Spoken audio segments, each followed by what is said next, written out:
Assalamualaikum warahmatullahi wabarakatuh. Teman-teman sekalian, kembali lagi di channel Izo Moritaka. Dan seperti biasa, saya akan kembali menyajikan konten menggambar. Namun kali ini akan berbeda, dikarenakan saya akan mencoba sambil storytelling dari karakter yang akan saya mainkan, yaitu Wanderer dari Genshin Impact. Kira-kira bagaimana ceritanya? Yuk, sebelum itu diklik dulu tombol like-nya, dan bagi yang belum subscribe silahkan dipencet tombol subscribe-nya supaya saya lebih semangat dalam membuat video.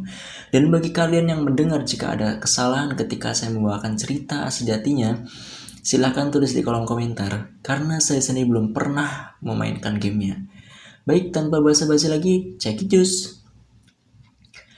Dikisahkan, bertahun-tahun yang lalu, Wanderer tidak pernah dipanggil dengan gelar seperti itu. Dikarenakan dia memiliki banyak gelar sejak kecil, namun dia bukan semua gelar itu. Ada sebutan boneka, kabukimono yang menarik, bahkan hingga kursi ke-6 Fatui Harbingers The Bell Ladder. Masing-masing memiliki kisah atau benang takdir yang mengikat pada diri Wanderer. Namun, semua itu bermula sejak beberapa ratus tahun yang lalu ketika Wanderer kecil yang dilahirkan sebagai boneka meneteskan air mata dikarenakan ia terlahir tidak memiliki nama, namun hanya diberi sebuah bulu emas kecil sebagai bukti kepribadiannya. Lalu dia pun dimakamkan atau ditaruh di dalam pavilion Shakei, dan dia menatap kosong ke pemandangan indah di dalamnya. Daun maple yang menyala, kisi-kisi jendela yang indah, dan di dalam penjara yang indah itu, dia kehilangan semua persepsi atau perasaannya. Lalu secara tidak sengaja, seorang samurai baik hati yang bernama Katsuragi memasuki pavilion dan menyelamatkannya. Katsuragi lah yang membawanya untuk tinggal di Tatarasuna dan bertemu dengan orang-orang yang tinggal di sana. Kemudian Wanderer itu yang masih kecil pada saat itu, layaknya sebagaimana bayi yang baru lahir, penuh dengan niat baik, ramah, dan rasa terima kasih kepada manusia.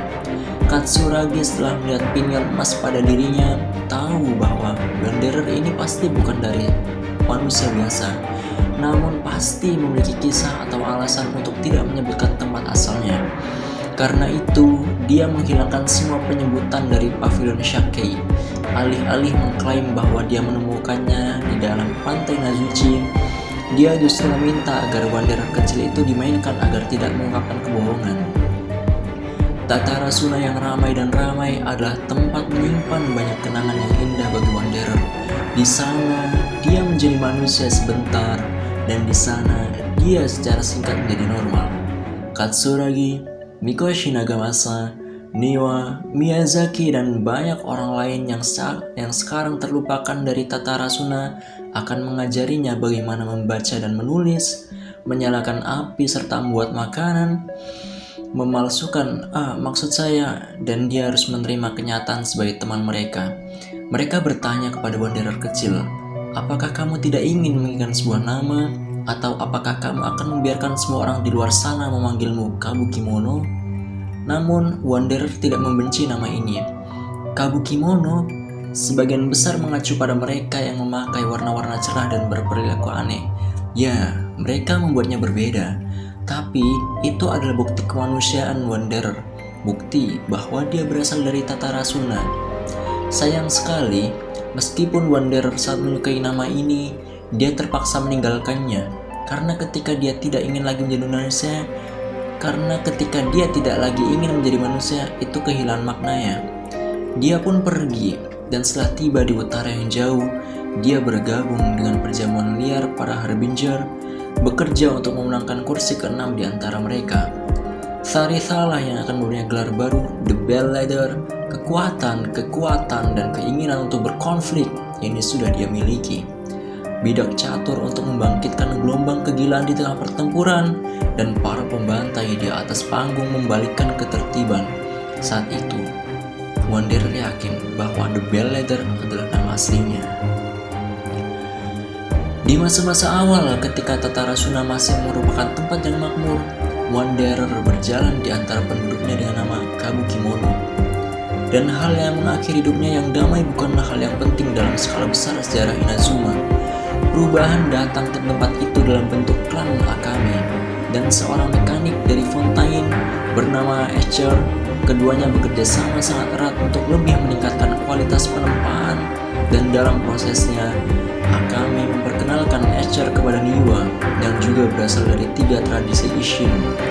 Kedatangan Escher menyebabkan kehebohan untuk sebentar waktu, karena melalui teknik barunya yang revolusioner itulah mereka dapat memproses kristal merau sedemikian rupa sehingga kemanjuran dan produksi penempaannya pun meningkat. Namun, seiring berjalannya waktu, anomali muncul di dalam tungku pusat besar di Tatarasuna. Gas hitam berkumpul di dalam tungku dan secara bertahap akan mempengaruhi tubuh para pengrajin di sana, dan penempaan dan peleburan adalah dasar dari kehidupan Tatarasuna. Tetapi sekarang telah menjadi bencana kematian itu sendiri. Dan saat telah meningkat, tungku besar semakin lepas kendali, tidak ada yang bisa mendekati intinya, dan bahkan menghentikannya menjadi hampir mustahil. Sebagai otoritas tertinggi di Tatarasuna, Niwa terpaksa melakukan pemadaman informasi saat mengirim orang ke kota Inazuma untuk meminta bantuan dari Tenshukaku. Namun, untuk beberapa alasan, mereka yang melaut dengan kapal tidak pernah kembali. Kengerian mulai merasuk ke dalam hati masyarakat Tatarasuna. Kabukimono tahu bahwa Niwa membutuhkan bantuan Raiden Shogun, tetapi tidak tahu bahwa ini adalah tahun ketika dia berhasil membuat boneka yang sempurna, menggunakan bagian dirinya sebagai bahan, sehingga menyerahkan pengelolaan negara kepada penjaga keabadian. Dia pun kemudian naik perahu kecil dan menerjang badai dan hujan untuk tiba di Tenshukaku mencari audiensi dengan Shogun. Tapi dia justru sekarang tinggal di Plain of Yutima, dan dia berulang kali ditolak. Dalam keputusasaan, dia memperlihatkan bulu emas pada dirinya dan meminta untuk bertemu dengan Yae Miko sebagai gantinya. Saat ini, Miko sibuk membantu penjaga, dan meskipun dia bergegas turun begitu mendengar berita ini, dia hanya bisa bertemu Kabukimono yang tertekan sebentar. Namun dia tidak mendengarkan janjinya untuk segera mengirim orang untuk membantu mereka, dan kembali dengan putus asa, yakin bahwa keshogunan telah meninggalkan Tatarasuna. Tetap saja, pengirim dikirim orang-orang dimobilisasi dan mereka menyeberang melalui laut. Namun, mereka tiba tanpa bencana besar. Memang, kebanyakan orang tidak tahu apa-apa tentang apa yang telah terjadi. Sang mekanik Escher yang menjelaskan bahwa Niwa telah melarikan diri bersama keluarganya karena takut atas hukuman atas kesalahannya, dan bahwa Kabukimono telah pergi ke zona inti menggantikannya, mematikan tungku. Menerima kabar bahwa Kabukimono telah berteman dengan Niwa yang melarikan diri, Yae Miko menebak beban di hatinya dan tidak ingin mengganggunya lebih jauh, hanya mengirim seseorang untuk mengembalikan bulu itu kepadanya. Nantinya dia akan menghilang jejak dari Tatarasuna, tapi seperti yang diingat orang, bahwa mereka tidak pernah bisa melakukan tarian perayaan yang dia lakukan bersama mereka pada hari Mikoshi Nagamasa berhasil menempa pedang besarnya. Langkahnya berkibar ringan, seperti bulu yang bertiup angin, dan mereka tidak tahu bahwa dia, bagaimana bulu, akan pergi dari mereka dan melakukan perjalanan ke tempat yang tidak diketahui. Setelah meninggalkan Tatarasuna, Kabukimono atau Wanderer bertemu dengan seorang anak kecil di sebuah rumah kecil di tepi laut di suatu tempat di Inazuma. Anak laki-laki itu lemah dan sakit-sakitan, dan dia tinggal di tempat tua yang reot di mana air hujan bocor. Melihat wajahnya yang terus-menerus berlumuran lumpur melalui celah di pintu kayu yang sudah tua, Kabukimono merasa sesuatu yang berputar di hatinya, seolah-olah perasaan kuno sedang dibangkitkan kembali. Jadi, dia tinggal di dalam rumah kayu itu untuk merawat bocah yang sakit itu, membawakannya melon, buah-buahan, dan air untuk diminum, membantu menyeka kotoran dari wajahnya. Berhari-hari bahkan berlalu, dan orang tua itu tidak kembali. Belakangan Kabukimono mengetahui bahwa orang tuanya juga bekerja di Tatarasuna, dan mereka mungkin hidup normal dan bahagia. Jika bukan karena suami istri tertular penyakit aneh selama bekerja, sering batuk darah sebagai akibatnya, bahwa mereka belum kembali menunjukkan bahwa mereka mungkin telah lewat tanpa gembar-gembor di suatu tempat di luar sana. Nama anak itu tidak penting, karena dia memiliki identitas lain. Dia adalah teman Kabukimono dan juga keluarga. Mereka berbicara tentang bagaimana mereka dilahirkan, dan berjanji untuk terus hidup bersama di gubuk itu. Sebagai bukti persahabatan mereka, Kabukimono membawa bocah itu ke pavilion Shakei untuk melihat tempat tinggalnya dulu. Daun maple yang menyala, jendela berkisi-kisi kuno, semuanya seperti dulu. Saat itu, Wanderer percaya bahwa dia tidak akan pernah kembali ke sini, tetapi dia tidak menyadari bahwa anak itu bisa mati hanya dalam satu malam. Suatu malam, waktu yang hampir tidak cukup bagi Kabukimono untuk keluar dan mencari makanan, atau menggesek beberapa perabot yang sudah tidak digunakan lagi oleh orang lain. Meskipun dia telah menyaksikan banyak perubahan, dia tidak pernah tahu bahwa kematian orang lain adalah sesuatu yang dapat terjadi dalam waktu sesingkat itu, atau bahwa momen ini tidak dapat membeli apa-apa selain rasa sakit. Setelah keterkejutan itu, dia merasakan keamarahan yang tak tertandingi. Dia sendirian, lagi dan lagi. Apakah dia sekali lagi ditinggalkan? Lagi dan lagi, katanya. Tubuh kecil anak laki-laki di tanah meringkuk, seperti tumpukan kelopak bunga. Salah satu sudutnya berlumuran darah merah seperti daun maple, merah seperti api yang menyala-nyala. Malam itu, cahaya besar yang menerangi pantai. Kabukimono membakar rumah kayu itu dan menemukan topi jerami tua di dalamnya, pergi untuk memulai perjalanan panjangnya. Dia mengembara kemana-mana, tidak tahu kemana harus pergi, dan meskipun dia akan bertemu lebih banyak orang di sepanjang jalan, dia tidak akan pernah lagi menganggapnya salah satu dari mereka sebagai temannya. Namun, pada suatu hari, Fatuhi Harbingers ke-6 dari Snezhnaya dikenal The Belleaders. Namun, nama ini bukan milik sang anak.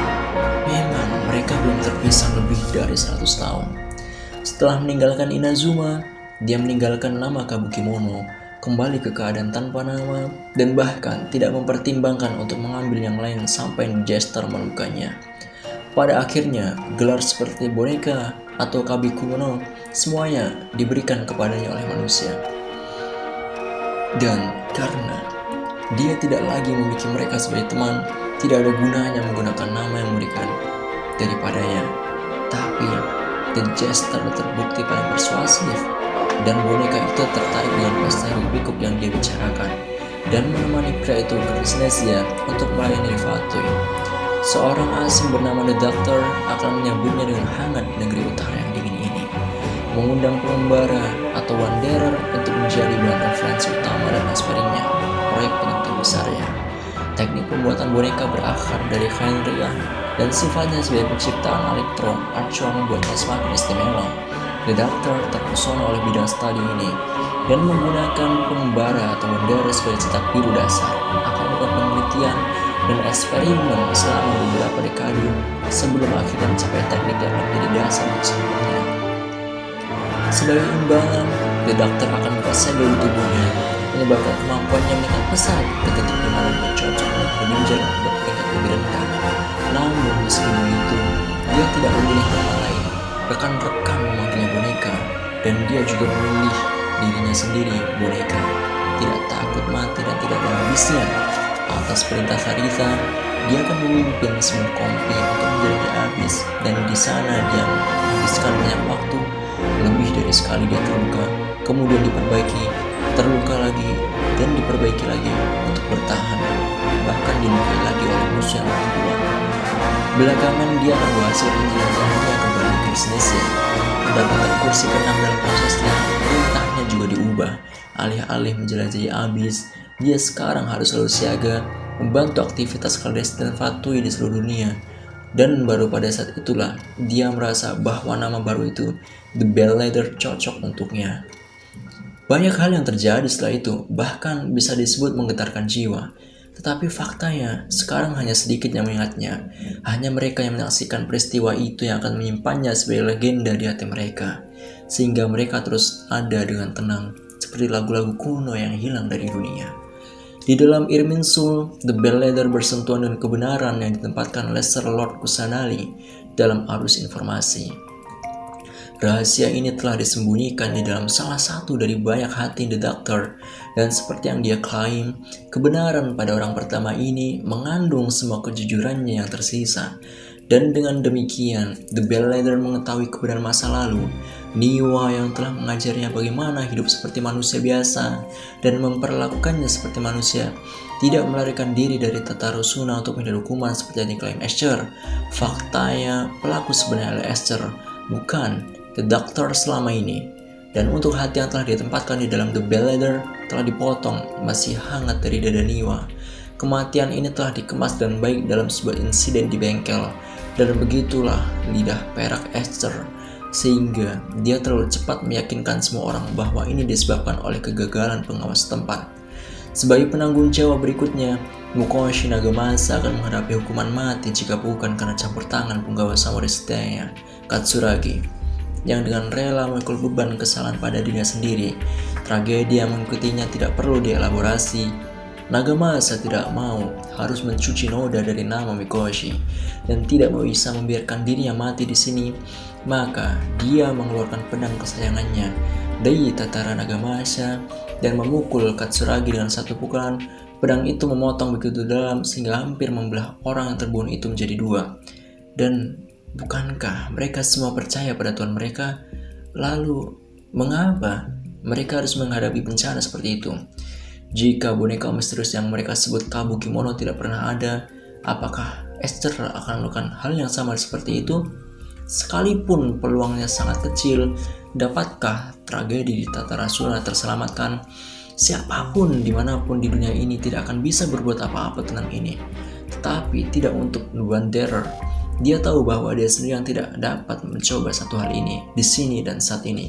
Dia percaya dirinya berani karena dia tidak akan takut mati.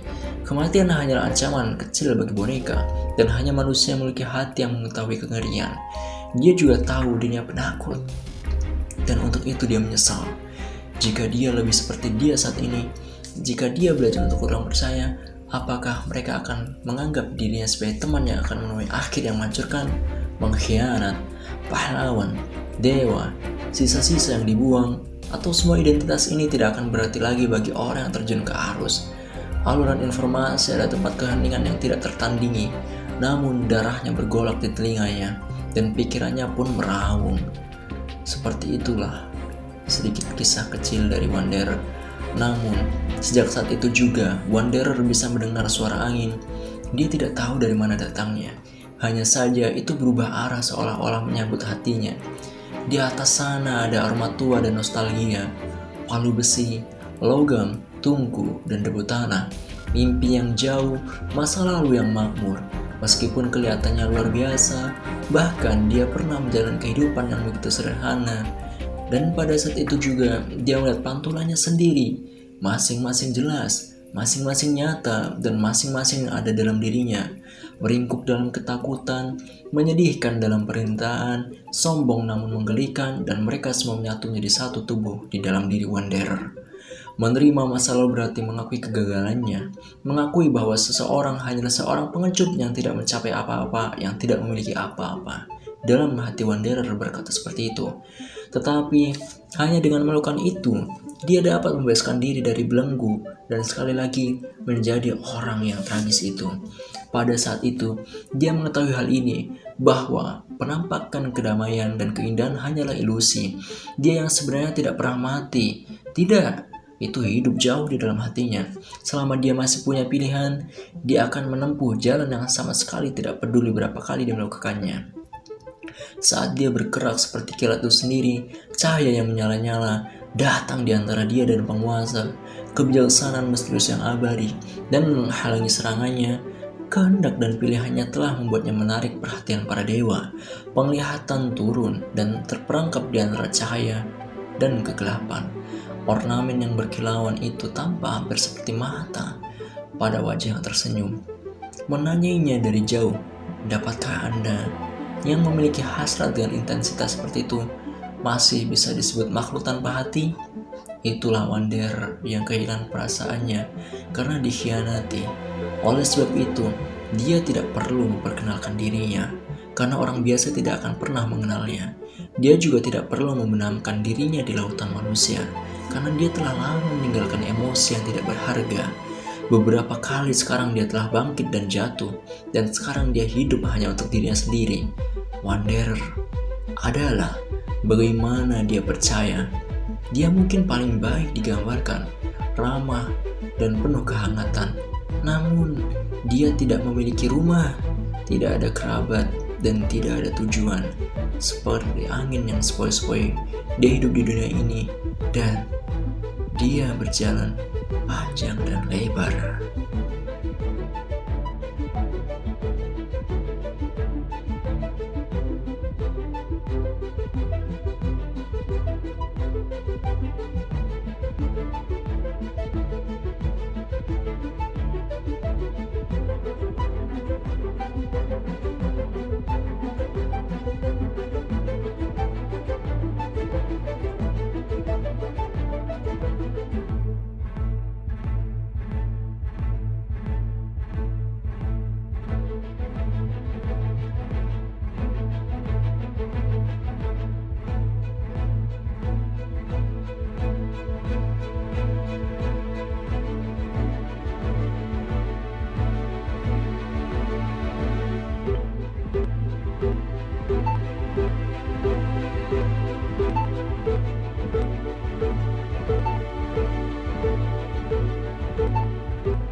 Ya, mungkin itu aja sih ceritanya. Bagi yang dengar ada salah atau belibet, ya mohon maaf dikarenakan saya belum pernah memainkan gamenya. Jadi bagi yang ngerasa ada yang salah, silahkan tulis di kolom komentar dan saya dengan senang hati akan membacanya. Dan mungkin ini aja sih percobaan pertama menggambar sambil storytelling. Semoga kalian suka dan tidak bosan untuk mendengarnya hingga akhir. Dan terima kasih bagi yang sudah menonton hingga akhir, dan jangan lupa tulis komen, kritik atau saran atas video yang telah saya sajikan ini. Mungkin itu saja. Kurang lebihnya saya mohon maaf jika ada salah kata. Dan sekian dari saya, Izo. Wassalamualaikum warahmatullahi wabarakatuh.